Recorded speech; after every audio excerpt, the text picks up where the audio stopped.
I'm a daughter raised by a single father. As your future mother-in-law, I assure everyone that I will properly discipline her from now on.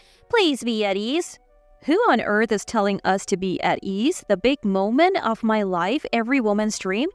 During the wedding, a major event, the crazy mother-in-law Mary suddenly grabs the microphone looking self-satisfied. Both the guests and I are appalled. Your beloved son sitting next to me is so embarrassed, he's about to cry. "Mary, what are you thinking? Are you out of your mind?" My name is Amy, a 32-year-old office worker. I met Potter, who's 2 years younger, on a dating app. After dating for 2 years, we decided to get married. We first went to my dad, who cried tears of joy. I naively thought Potter's parents would react the same, but that expectation was quickly dashed. "No way, I don't approve. Someone you met through such an obscure method and moreover from a single parent? I won't accept it." I was taken aback by the uniquely outrageous Mary. Contrary to her father-in-law, Thomas said, "Hey, that's rude. Sorry, Amy. I still can't let go of my child. Please, take good care of Potter." I had heard Mary was a bit overprotective, but this was beyond my expectations. She's like a monster. Potter is an only child, and Mary and Thomas married late. Mary was 42 when Potter was born. Nowadays, meeting through a dating app is not unusual, but it seems they have a strong impression that no good people come from online meetings. Furthermore, they seem to really dislike the fact that I was raised by a single parent. Children of divorced parents have higher divorce rates. I don't want Potter to go through that sadness. What an absurd claim. I thought, where did she get that information? But it was clear Mary cared deeply for Potter. As she continued her high-handed attitude, I couldn't help but give a wry smile. "Enough already. You don't know anything about Amy. Her mom didn't divorce. She passed away in an accident." Reacting to Peter's words, Mary said, "Oh, is that so? But still," she seemed about to complain when Thomas finally lost his temper. "Potter is already 30 years old. Isn't it time you let go?" Mary didn't seem fully convinced, but somehow we managed to get their blessings for our marriage. That's when my days of hell began. After the family meeting, I moved in with Potter. Mary's demeaning attitude was overwhelming even during that meeting. My parents, unlike Mary and Thomas, married early. I was born when Dad was just 20. Mary seemed bothered by this too. "Leonard, having Amy at 20, you must have been quite the character in your youth," she said. Thomas, exasperated by her words, said, "What an impolite thing to say. Leonard, I apologize for Mary. We are relieved and happy that someone as responsible and lovely as Amy has chosen Potter." And he said something that made me happy. Mary may have thrown rude words, but Dad had been earnestly working hard since graduating high school, even after Mom passed away. "I'll never love anyone more than Effie," he would always say, continually cherishing Mom. I felt nothing but disgust for Mary, who judged Dad solely based on his age and appearance. Dad just laughed it off, but he reached out after the meeting. "Mary is quite unique. But are you okay, Amy?" He worried. I had some concerns, but I wasn't living with Mary, so I thought I could manage. The first morning living together arrived. My phone rang at 4 a.m. "What? An alarm? A call?" "Yes?" I answered grudgingly. "What's with that pitiful voice? Isn't it time for morning chores?" "Mary?" I was wide awake from the shock. "Morning chores? Does Potter always wake up this early?" Annoyed by my questions, she snapped, "Not his, yours." Confused by her response, I stayed silent as Mary began spouting nonsense. Apparently, a wife must wake up earlier than her husband, clean the house, prepare a warm meal, get dressed, and wake him up. That was the morning rule. Losing my mom at a young age, I momentarily wondered, really? But I quickly came to my senses. "Anyway, if you want to marry Potter, this is just basic, understand?" Snorting in excitement, Mary said, What era are you living in? I can't do all that every morning. I have work too." Potter said he's fine with a light breakfast and I'll try to do the cleaning on my days off without overexerting myself. I apologized briefly and went back to sleep. I felt a bit rude, but Mary calling early in the morning with her bizarre rules was pretty rude too, so I figured we were even as I drifted back to sleep. Unsurprisingly, I overslept because of the weird wake-up call. That's what I've been saying, I'm fine, just stop it already. Potter seemed quite angry on the phone. Apparently, Mary, unable to bear that I didn't answer her call, phoned Potter and ended up getting scolded by him. Potter apologized to me profusely. Potter is on my side. Everything will be okay. That alone reassured me. After that day, I didn't hear from Mary again. I heard later that Potter had talked to Thomas, and Mary got a serious talking to. Though I thought Mary was odd, I was too busy to deal with her. The reason was the wedding preparations. Wedding ceremonies are fun to watch, but being on the organizing side was overwhelming with so many decisions to make. I wanted to decide everything with Potter, but then he said, I'm fine with anything. The bride is the star of the wedding, right? I'm just a supporting role, so I want the wedding to be how Amy wishes. He said it like he had made a great point, which made me furious. Huh? A supporting role? What do you mean? Is it my wedding alone? My frustration exploded and I burst into tears. Seeing me cry, Potter looked panicked. No, that's not what I meant. I'll work hard on the wedding preparations too. Let's make it a wonderful ceremony. And he said after that, Potter made sure to attend every wedding meeting with me on his days off. Though we had been drifting apart recently, we started laughing together again like before. Then came the day I was most looking forward to, choosing the wedding attire. I still haven't forgiven what happened that day. I was shocked when I arrived, because Thomas and Mary, whom I hadn't seen in a while, were there. It's been a long time. Why are you here today? Unable to hide my confusion, my smile turned strained. Why? When I talked to Peter yesterday, he said it was the dress selection day today. I came to see Potter looking handsome, Mary said in her usual domineering manner. I felt slightly dizzy at her words, and there was Potter, not looking the least bit sorry. Needless to say, the rest of the dress selection was not fun at all for me.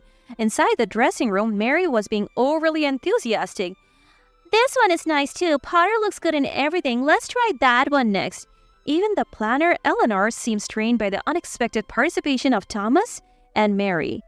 I have never seen a mom so involved in her son's outfit selection. Quite a mother-in-law you have there. Are you okay? She whispered to me, leaving me feeling embarrassed. Nevertheless, I refocused and chose a dress. Among the many options, I picked my dream mermaid-style dress. I had always admired its beautiful line since attending a friend's wedding. I had been dieting and even gave up my favorite chocolate attending the gym and spa just to fit into this dress. Trying it on, Eleanor commented, "Wow, you look beautiful. It suits you so well." Her words filled me with joy for all my hard work. Thomas nearby added, "Amy's tall and slender figure makes the dress look even more stunning." Hearing this, Mary approached and said, "Oh no, what a vulgar dress. It's showing off your body too much. Are you trying to attract men's attention or what?" Her command was incredibly rude. "Not at all. This is a popular dress and suits her very well." Eleanor quickly intervened, but Mary was not listening. "At our wedding, my brothers will be there too. Do you want to make a fool of me with such an indecent daughter-in-law? That's why I didn't want this marriage in the first place." After all the days off I took for the appointments, after all the dieting, my dream dress was being called vulgar? Am I really becoming part of this family? This is impossible, right?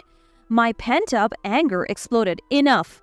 Why does our wedding have to be according to your wishes? What do you want me to wear? Something like your Robert-like outfit and huge shoulder pads?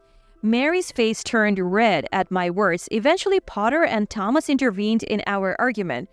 "You're unbelievable. Apologize to Amy. She looks great. Your commands are what's questionable." Thomas scolded. He apologized to me and then dragged Mary away. Despite that was also Amy's fault, right? I agree with Mom this time. I also have doubts about that dress. Choose something more modest. Potter said. I was deeply hurt by his words. I had always told Potter I wanted to wear a mermaid dress, and he had agreed, but now, doubting whether I should continue with the marriage, I decided, I'm going back to my parents' house for a while. I'm not sure if we should get married like this. Potter was silent for a moment before saying, "My feelings haven't changed." Despite his words, I went back home. "Dad, I'm sorry. The wedding might be off." To this, Dad simply replied, "I see," and asked no further questions. I felt deeply sorry that Dad had been looking forward to seeing me as a bride. Alone with my thoughts, I began to reminisce about the fun times Potter and I had shared over the past 2 years. We had met on a dating app, introduced by a friend, and at one point I even believed it was destiny. Our family-only wedding was next month, invitations already sent, and my cousins had expressed their excitement. Eleanor had been a great help, and the thought of it all being for nothing just made me sigh. A few days later, after work, Potter asked me to meet him at a cafe. To my surprise, Thomas and Mary were there, and urged by Thomas, Mary apologized to me. I was wrong last time. Thomas scolded me. I let my anger get the best of me. Mary seemed genuinely downcast. I have had time to think alone, and I still want to marry Amy. I'll make her happy. I watched the in-laws apologizing before responding. Understood, I answered with just that. I wanted to stay at my parents' home until the wedding, a wish Potter readily accepted. On the wedding day, a day I will never forget, Mary was in high spirits in the dressing room. What a lovely dress. It's more elegant than the previous one. I was right in my choice, she remarked. I had given up on the mermaid dress for one chosen by Mary. Not at all to my taste. Eleanor repeatedly asked, The previous dress suited you so well? Are you sure about this one? And she repeatedly spoke to me. Honestly, I didn't care anymore about the wedding. The family-only wedding proceeded smoothly until near the end when Mary stood up and grabbed a microphone. Thank you all for being here for Potter's sake, she began, to Potter sitting next to me. What? I haven't heard anything about this. As I tilted my head, Potter seemed to be in the same boat, shaking his head. Mary continued, Amy being raised by a single father will be disciplined by me, her mother-in-law, to learn the wife's rules. Rest assured, everyone. What did she just say? Mary looked pleased with herself while Potter seemed embarrassed to tears. The audience was silent, perhaps thinking Mary was joking. A wife wakes up earlier than her husband to clean the house, prepare breakfast, and must always be well-groomed. At night, she cleans again and goes to bed after her husband. She proudly recounted the same things she had told me on the phone before. The guests showed visible disgust, and even Potter's relatives had strange expression. This is absurd. I watched Mary's one-woman show, wondering if this was her idea of revenge. It was utterly pointless. At this moment, Thomas, sitting next to Mary, interjected, Is that all you wanted to say? What? Mary seemed surprised that Thomas joined the conversation. I'm speaking now, be quiet, she snapped. No, I have had enough. Do you even have the right to lecture others? You used to be diligent with chores when Potter was home. But what about now? Thomas revealed that since Potter left, Mary had been neglecting household chores and he was doing most of them now. I couldn't believe how audaciously Mary had behaved towards guests. Thomas's revelation prompted laughter from some guests. Then Dad stood up. Is my daughter Amy being sent to prison or something? She can't live in such a house. Don't insult my precious daughter. Dad's words brought tears of happiness to my eyes. There were quiet claps around the room. Mary, with her face red and receiving cold stares, looked around in dismay. Amy, say something. Amy, isn't this situation awkward enough? Despite his mom creating the situation, Potter pathetically relied on me, so I stood up with the microphone. Ladies and gentlemen, I'm canceling the wedding here and now. We will return your gifts immediately. The room buzzed with murmurs, some clapping. Potter looked shocked. Mary, too, was surprised by my decision.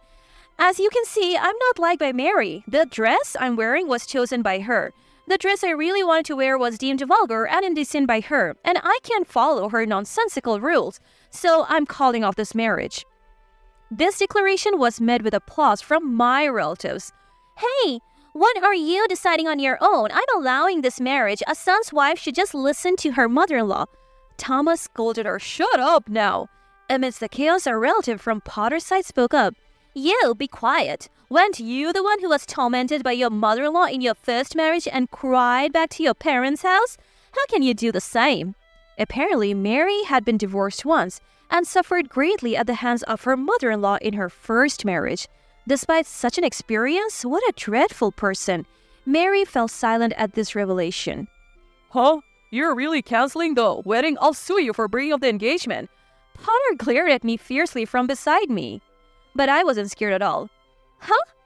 You dare say that while I was at my parents' house? You already engaged, brought a woman you met on a dating app to our home. I can't marry someone as despicable as you. Potter's face paled. Well, he stammered. Everyone, Potter just said he would sue me for breaking off our engagement despite him cheating during our engagement. I know everything, so go ahead and sue. How dare you say such a thing? Screw you. My revelation caused an uproar at the wedding venue with condemnation pouring in towards Potter. During my time at my parents' house, my friend Nettie contacted me. Is this your fiancé, Amy? The photo was unmistakably Potter, and it was from a dating app where he appeared to be seeking a new relationship. I had deleted the app soon after meeting Potter, but he apparently hadn't. Perhaps he had been deceiving me all along. I hired a private investigator who found that Potter was bringing women to our home while I was away. They were nice. He claimed to be working late, but now I wondered. What a mockery. I went through with the wedding only because of a call from Eleanor. Potter's mom contacted me, wanting to read a letter at the wedding in secret. I immediately sensed that spiteful Mary was plotting something. No wonder she was in such a good mood. I simply used her scheme against her and returned it doubled. However, I felt sorry for the guests. I thought I might have gone too far, but seeing their faces of despair was satisfying. It was really good that we hadn't married yet. The guests were outraged, calling Potter the worst and unbelievable. My relatives, "You better off not being part of that family," they said. Potter's relatives were in turmoil, thinking it served them right. Then Mary's brother John approached me. I braced for a scolding, but instead, I'm truly sorry for my foolish family. We will take responsibility. He apologized. Afterwards, Potter and Mary received a scolding from Thomas and other relatives. Potter paid for the entire cost of the wedding. Even though it was a small ceremony, the amount was significant. Despite being engaged, I demanded compensation from Potter for his infidelity. He audaciously protested this, but after being reprimanded by Thomas and other relatives, he reluctantly ended up paying. While Potter and Mary were the worst, the rest of their family were good people, and I was grateful. Potter had to beg his parents for money as his savings weren't enough. Thomas, exploding with long-held anger, said, "I don't care, sort it out yourselves," and left a divorce paper before leaving the house. Thomas later contacted Dad and me to apologize. He is now enjoying peaceful retirement out of state. Potter's situation worsened when one of his flings turned out to be a married woman, creating trouble at his workplace and resulting in his dismissal. He's now struggling to find work and depends on Mary's pension for a modest living. It's nothing but poetic justice. He reaped what he sowed. Years later, a friend introduced me to someone and I remarried. I finally wore my dream mermaid dress at my second wedding. When moving out of state for my husband's job made me sad, Dad said, Amy, make sure you're happy this time. I assured him with a smile, "Of course."